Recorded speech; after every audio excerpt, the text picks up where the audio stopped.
Did you know learning Chinese characters is actually a bit like learning English words? If I ask you to remember these letters, it's quite hard. But if you know its order and the chunks that are used in it, it becomes much easier to remember and write, right? You should also apply the same mindset in learning Chinese characters, because they're not just random combinations of strokes. These strokes are written in a consistent order, and many characters are made out of chunks called components that you will see again and again in other characters. One study showed that among the 3,500 most frequently used Chinese characters, which covers most of those used in everyday life, there are only 132 components. Although this number might vary depending on the research criteria, the concept is that when you're learning Chinese characters, you're not learning every single character from scratch. There are actually repeated elements in them. So the more characters you learn, the easier it becomes to learn new ones. And also, these elements are arranged in just a few common structures. So once you understand this, Chinese characters will appear less intimidating, although it still takes some time to learn. But I'm going to make it as easy as possible for you. I will walk you through all the basics you need to start writing Chinese characters. We will start from learning basic strokes, then commonly used components, and at the end, how these components are arranged and combined. By the way, I've prepared a Chinese character workbook to help you start your journey more easily. This workbook will help you practice all the basic Chinese strokes and learn 100 common components, so you can start learning Chinese characters faster and with more confidence. You can find the workbook through the link in the description and start your Chinese character writing journey today. Alright, let's first start with learning some basic principles. When writing Chinese characters, remember to write from left to right, and from top to bottom. Also from outside to inside. Let me give you some examples. This character, Tong, we write the outside first, and then inside, Tong, and in.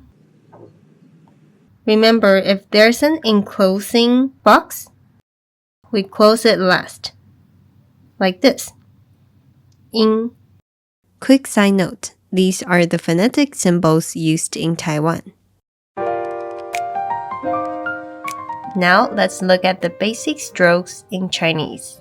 There are 6 basic strokes. The first one, 点, 点, 点. 点 is written usually from the upper left towards the lower right. Next, 横, 横 is written from the left to right. 横, this direction.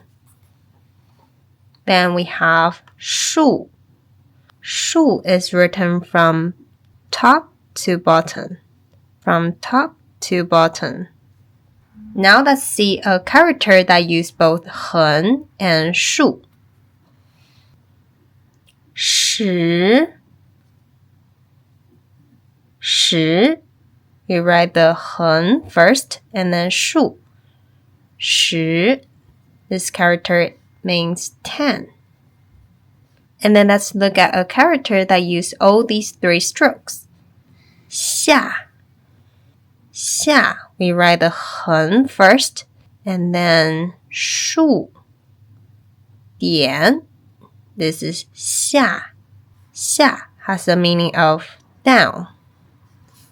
Okay, let's move on to the 4th one. 撇. 撇. 撇. 撇 starts from the upper right and moves towards the lower left. Let's see a character that uses all these 4 strokes. 六. We write the 点 first, and then 横撇点. So this is 6, which means 6. We write the 点 first. 横撇点. Next we have 那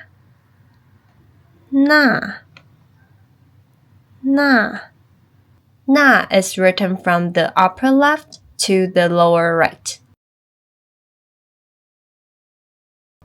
Let's look at a character that use both 撇 and 那. 人, we write the 撇 first, and 那.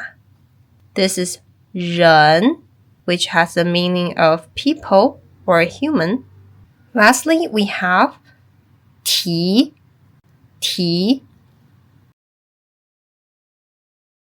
T starts from a lower left to the upper right. Now that you have learned the 6 basic strokes, let's look at some more complex ones. These are defined by the basic strokes by adding terms, hooks, or other changes. This might seem like a lot, but don't worry, I've included them all in my Chinese character workbook, so you can go through them one by one. So what you have just learned are strokes, the most basic units of Chinese characters. Sometimes these strokes combine into chunks that appear again and again in different characters. And some components can even stand alone as characters themselves.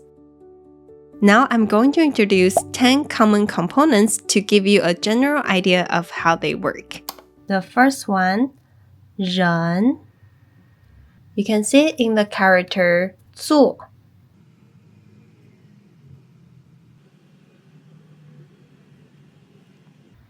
You can see in the character 做. Here, there are 2 人 components. 坐 means to sit. And 介 as in 介绍, to introduce. Here you can see a 人 component. This component also commonly shows up on the left side of a character. It looks like this.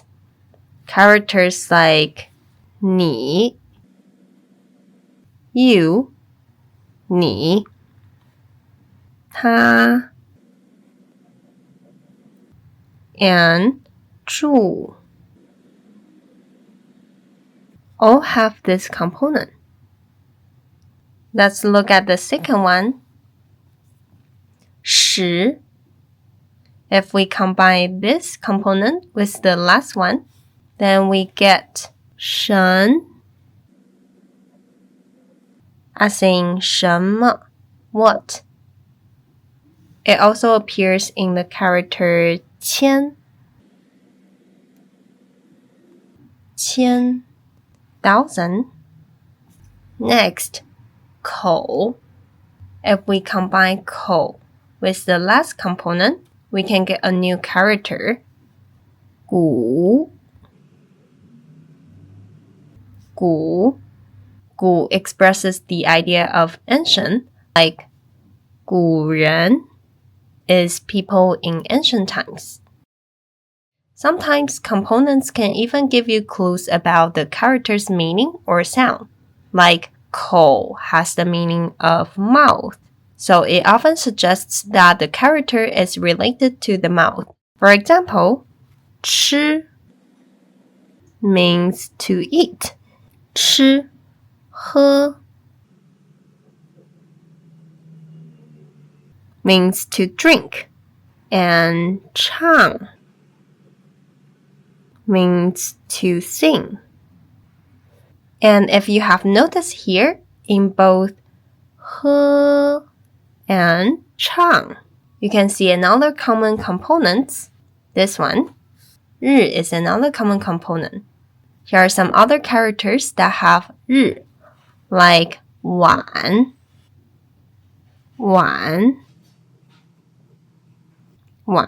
has a meaning of late. And 昨 as in 昨天, yesterday. 昨 also has this 日 component. This is also a very common one. Another one, 手. 手. When it's used as a component, it's often written as this and shows up on the left side of the character. Like 打, 打, to heat. And 扣. Did you see this component we just learned?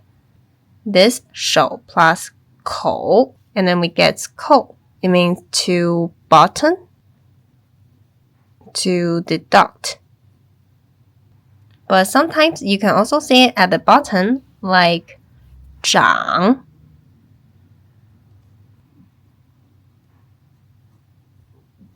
掌, as in 手掌, palm. 掌, you can see it here. Here's another one, 女. If we add the component we just learned, 口, with 女, it becomes 如. 如, as in 如果, if. Another character that has 女 is 努. 努, as in 努力, hardworking. In the character 努, you can see another two common components, 右 and 力. Let's see some character that contains 右. You can see it in 友, as in 朋友, friend. You can see here. And also 没. This is in traditional characters. In simplified characters, it's like this. You can see these components here. May has the meaning of to not have. And here is 力. 力. If you add a 口 on top of it, you get 令. 令, which carries the idea of other or another. But if you put 口 on the right side of 力, like this, you get 加, 加, which means to add. See, even with just these few components, we can already learn several new characters. Let's see the next one. 木. 木. If you add a 人 next to 木, then you get 收, 收, as in 休息, to rest. Another character, 呆. 呆 has a 口 on top of 木. 呆 can describe someone who seems a bit goofy or slow to react. Here is the last one. 心.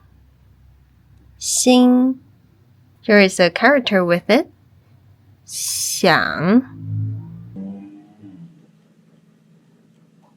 想. And did you see the 木 component here?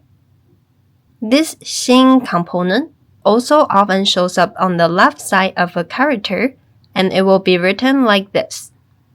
Like in the character 忙. 忙, easy. Or 快. 快, fast. These are 10 common components. If you'd like to learn more, I've included 100 common components in the workbook to help you learn characters more effectively. Alright, now let's take a look at how these components are combined. If you don't know, Chinese characters are also called 方块字, square characters. It means that no matter how many strokes or components a character has, it always fits into a square space. So now let's look at all the Chinese character structures, how components can be combined. The first one is the single component structure. Some Chinese characters consist of just one component, like 人, 木, and 也. Less than 10% of Chinese characters are in this category. However, when you're just starting to learn Chinese, you will come across characters like these much more often. Apart from the single component structure, all the remaining ones has at least two components. Together, these structures make up more than 90% of all Chinese characters. Let's now look at the second one. This is the most commonly used structure, the left-right structure. Characters like 他, 的, and 晚 all use this. You can see they have a left side and a right side. So they're in this structure. Next, the top-bottom structure. Characters like 爸,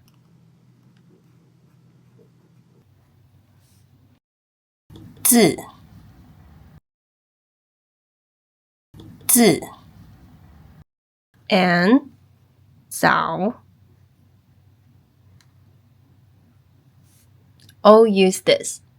One component is on the top and one on the bottom. And this structure is the top left enclosure. Here are some examples. 店, 店, which means shop or store. Another example, 病, 病, which means illness. In this structure, one component wraps around the rest of the character from the top and the left side. Next is the bottom left enclosure, like 这 in traditional characters. This is simplified characters.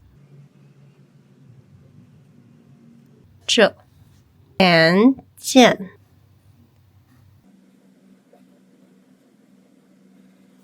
Jian, as in 建议, advice. In this structure, the enclosing component is usually this and this. It wraps around the rest of the character from the bottom left. And this is the top right enclosure. Characters like 可 and 句. They are composed this way. There are also characters that can be divided into three parts: left, middle, right, and top, middle, bottom. Let's see some examples. 谢 as in 谢谢. 谢. This is traditional characters, and this is simplified character. It has three parts. And 班 class. It also has three parts. And here are some examples of the top, middle, bottom structure. 高 tall or 慢 man. This character can be a surname. So 高and 慢, both of them had three parts: top, middle, bottom, top, middle, bottom. And then there is the top enclosure, where one component wraps around the rest of the character from the top, like 问 to ask, 问. This component wraps around this component. This is in traditional characters. Simplified character is like this. 问. See, one component wraps around another component. Another example, 同 which has the meaning of same. 同 We also have the button enclosure and left enclosure, but they are not that common. Here are some of their examples. Button enclosure, 胸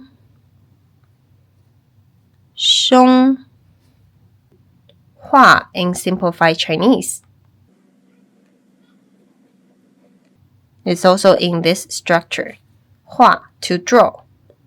And left enclosure, 区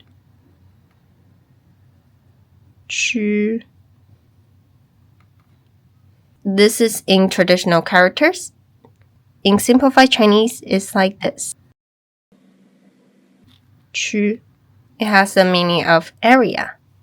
区 Another example, 医 as in 医生, doctor, in Simplified Chinese. So this is also left enclosure. Lastly, we have the full enclosure. In this structure, one component completely surrounds the rest of the character. For example, 国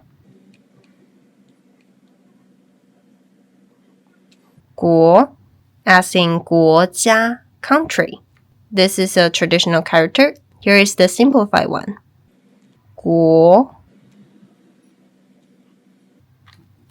So you can see there's a component wraps around the rest of the character. Another example, 回 it means to go back. A quick note, there's an extra structure, the overlay structure. In some characters, some components might overlay. For example, 东 it means east. This character is the combination of these two components. But this type of character is quite rare, so you don't need to worry too much about it. Within all these structures, these four are used most often. Alright, these are all the important concepts I wanted to share with you. After having a better understanding of Chinese characters, you will find that learning them is not as intimidating as you may have thought. However, just like learning anything, you still need to put in time and effort. But I hope this video was helpful in simplifying it for you. If you want to start practicing writing basic strokes and learn 100 common components to speed up your learning journey, get my Chinese character workbook from the link in the description below.